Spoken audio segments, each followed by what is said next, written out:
So AP రాజకీయాల్లో liquor scam పెను సంచలనంగా మారిన విషయం మనకు తెలిసిందే. అలాంటిది లిక్కర్ స్కామ్లో చూసుకుంటే కనుక సుమారు 11 మంది వరకు అయితే ఇప్పుడు అరెస్ట్ అయ్యారు. సో ఈ నేపథ్యంలో A38గా A39గా చెవిరెడ్డి భాస్కర్ రెడ్డి అండ్ అలాగే మోహిత్ రెడ్డి అరెస్ట్ అయ్యి రిమాండ్లో ఉన్నారని చెప్పొచ్చు. సో ఈ క్రమంలో చెవిరెడ్డి భాస్కర్ రెడ్డి ఇంట్లో అండ్ అలాగే కార్యాలయాల్లో సోదాలు నిర్వహించినట్టు తెలుస్తుంది.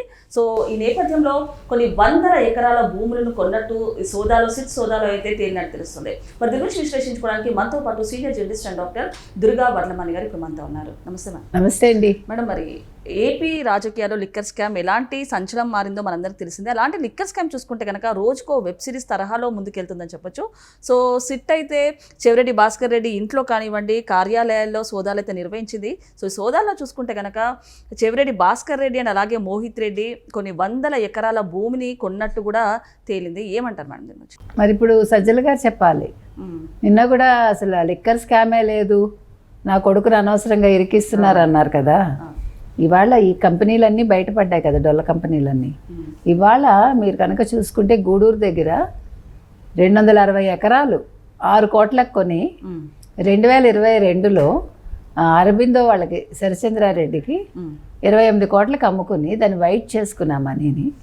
వాళ్ళు తర్వాత దాన్ని మార్చుకుని మళ్ళీ దానికి భూమి రేట్లు పెంచేసుకుని ఇన్ని జరిగాయి. ఆ తర్వాత ఆ డబ్బుతోటి వాళ్ళు ఏం చేశారు, చెవిరెడ్డి మోహిత్ రెడ్డి కావచ్చు, భాస్కర్ రెడ్డి కావచ్చు, తిరుపతి చుట్టుపక్కల లేఅవుట్లు వేసి ఆయన తుడా చైర్మన్గా ఉండి తుడా చైర్మన్గా ఆ డబ్బులతోటి అక్కడ రహదారులు వేసేసి వాటి భూముల రేట్లు పెంచుకున్నాడు. బాగుందా? అసలు వీళ్ళకి పాప ఎంత అమాయకులో అందరూ. చెవిరెడ్డి భాస్కర్ రెడ్డి ఎగురుతాడు పోలీసుల మీద కోర్టు. అందుకే కదా మన మొట్టికాయలు వేసింది, ముందు మర్యాదగా మాట్లాడటం మీరు ఇలా అదే అని అడిగింది కదా. అంటే చూడండి, పైగా అది కూడా కళ్యాణ వెంకటేశ్వర ఇన్ఫ్రాట, అన్నీ వెంకటేశ్వర స్వామి పేర్లే, అన్నీ గోవిందాలు పెట్టేయడమే, నామాలు పెట్టేయడమే. ఇంకోటి, అసలు నేను తప్పెందుకు చేస్తాను, అసలు మాకు లిక్కర్ స్కామ్తో సంబంధం ఏంటి, A38 A39 వాళ్ళ కొడుకు. పైగా మా ఇంట్లో 2 చచ్చిపోయారు తాగి, మేము ముట్టుకోము, మీరు ముట్టుకోరు, అమ్ముతారు కదా. సీసా మీరు ముట్టుకోవాల్సిన పనే ఉంది, అవునా కదా? సీసాలు అక్కడ వస్తాయి, అది ఎవరి చేతో ఎత్తించి పంపిస్తారు, మీకు సంబంధం ఉండదు, మీరు ముట్టుకోరు, డబ్బులు మాత్రం ముట్టుకుంటారు. అంటే ఈ కల్తీ మద్యం తాగి చాలా మంది చనిపోయారు, చాలా మంది కలేయాలు కానివ్వండి కిడ్నీలు కానీ పాడేయని చెప్పొచ్చు. మరి అదే కల్తీ మద్యం వీళ్ళు కూడా మీరు అన్నట్టు టేస్ట్ చేశారంటారా, తాగారంటారా మేడం? తాగరండి. వీళ్ళు ఎందుకు తాగుతారు? వీళ్ళు డబ్బులు తాగుతారు, వాళ్ళు రక్తం తాగుతారు. వాళ్ళు చచ్చిపోయాక మరి అంతే కదా, తాగించి చంపేస్తే ఆ డబ్బులన్నీ తాగినట్టే కదా, అది రక్తమే కదా. వీళ్ళు చేసింది అది. రూపాయికి కొని 100 రూపాయలకు అమ్ముకుని మళ్ళీ వచ్చిన దాన్ని భూముల మీద పెట్టి లేఅవుట్లు వేసి ఎవడికి వాడు బాగుపడిపోదామని చూశాడు. మీకు అసలు చాలా ఒళ్ళు అంటుకుపోవాలండి ఇవన్నీ చూస్తుంటే మనకి. సో అంటే మోహిత్ రెడ్డి కూడా మేడం ఒక మాట అన్నారు, 10 సంవత్సరాల నుంచి మా నాన్న చాలా కష్టపడి పేరు తెచ్చుకున్నారు, అలాంటి పేరుని మీరు చెడగొడుతున్నారంటూ కూడా ఆయన మీడియా ప్రెస్ మీట్లో పెట్టి మరీ ఈ వ్యాఖ్యలు అయితే చేశారు. ఏమంటారు దీని గురించి? వీళ్ళు ఎందుకు చెడగొడతారు? వీళ్ళ పని పాట లేదా మీడియాకి? అంటే మీడియా ఇవాళ వెళ్ళి ఓన్లీ చెవిరెడ్డి భాస్కర్ రెడ్డి, చెవిరెడ్డి మోహిత్ రెడ్డి పేర్లు పాడు చేసేసి వాళ్ళకి న్యూస్ వచ్చేయాలి ఇప్పుడు. అంటే కొత్తగా ఇదానా వీళ్ళు మీడియాకి వచ్చారు ఒక్కొక్కడు? కాదు కదా. 10 ఏళ్ళు కష్టపడ్డావా, 10 ఏళ్లలో 5 ఏళ్ళు మీరు దోచుకున్నారు. తుమ్మలగుంటలో వాళ్ళ నివాసంలో సోదాలు చేస్తే ఎన్నో అనుమానాస్పదమైన కాగితాలన్నీ దొరికాయి. కొన్ని డొల్ల కంపెనీలు ఉన్నాయి, కొన్ని కంపెనీలు వాళ్ళు మొన్న ఎలక్షన్స్లో ఓడిపోయాక క్లోజ్ చేసేసారు. భీమ్సా ఏదో కంపెనీ ఉంది, అందులో అందులో డబ్బులు అసలు లావాదేవీలు జరగలేదంటాడు సజ్జల.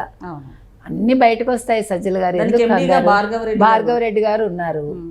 అదే నేను అంటున్నా, వీళ్ళందరూ డైరెక్టర్స్గా లేకపోతే ఎండీలుగా ఉండి కంపెనీలు డొల్ల కంపెనీల ద్వారా డబ్బులన్నీ పంపిణీ చేసి ఇన్ని వేల కోట్లు. అసలు సజ్జల ఎలా మాట్లాడతాడండి? అసలు సజ్జల ఎవడు? ఒక సలహాదారు మాత్రమే. మనం ఎన్నిసార్లు చెప్పినా ఇంత 151 మంది నెగ్గితే అంటే ఈ 151 మంది ఇంక్లూజివ్ ఆఫ్ జగన్మోహన్ రెడ్డి వేస్టా? వేస్టే కదా. 5 ఏళ్ళు వాళ్ళు ఒక ముఖ్యమంత్రి, 150 మంది ఎమ్మెల్యేలు వైసీపీ హయాంలో వేస్ట్గా ఉన్నారు. ఎందుకంటే సజ్జల ఒక్కడే మాట్లాడాడు. అంటే సజ్జలే 151 మంది పెట్టనమాట దుర్యోధనులాగా. అసలు ఎట్లా, నీకు ఏ హక్కు ఉంది? నువ్వు ఒక సలహాదారు అని చెప్పి అన్నీ నువ్వే మాట్లాడేస్తావా? అన్ని శాఖలు నువ్వే మాట్లాడేస్తావా? ఆఖరికి జగన్మోహన్ రెడ్డి తరఫున కూడా నువ్వే మాట్లాడేస్తావు ముఖ్యమంత్రిలాగా. అలాగే అరెస్ట్ అవుతారంటూ కూడా ఆయనే ప్రమోషన్ చేశాడు. అసలు ఇప్పుడు ఈ లెక్కన మీరు అరెస్ట్ చేయాల్సింది ఎవరినండి? 151 మంది తరఫున సజ్జలు అరెస్ట్ అయ్యి జీవితకాలం శిక్ష అనుభవించాలి ఫస్ట్, ఇలాంటి పాడు సలహాలు ఇచ్చినందుకు. కానీ సజ్జలు ఒక్కడే సేఫ్గా ఉండాలని చెప్పొచ్చా మేడం? ఇప్పుడు సేఫ్ ఏం లేదు, దొరుకుతాడు. ఇప్పుడు కొడుకు దొరికాడు, రేపు తండ్రి దొరకడా?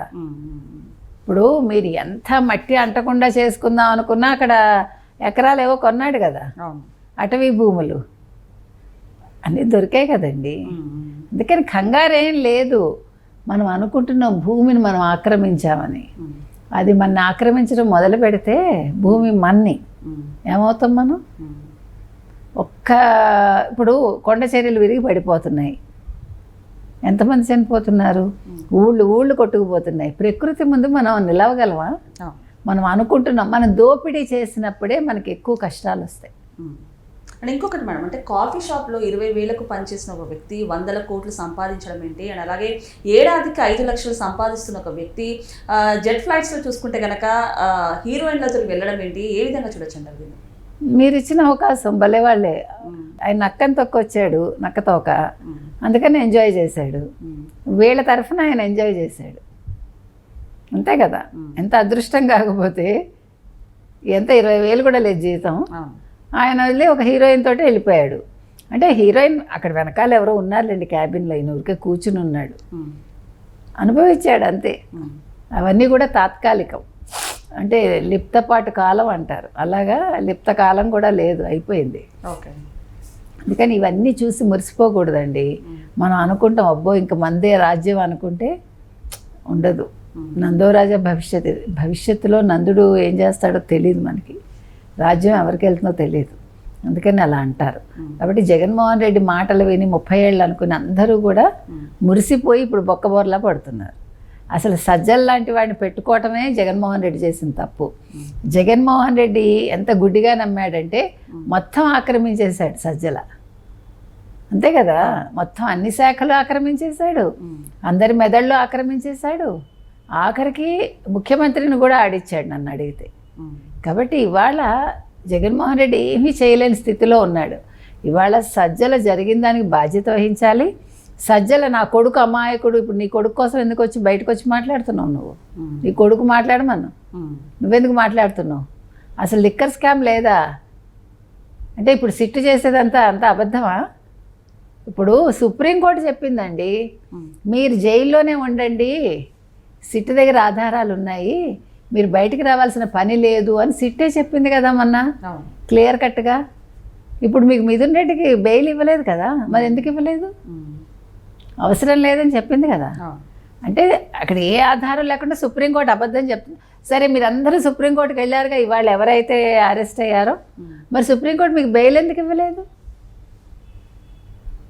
ఇచ్చేయాలి కదా.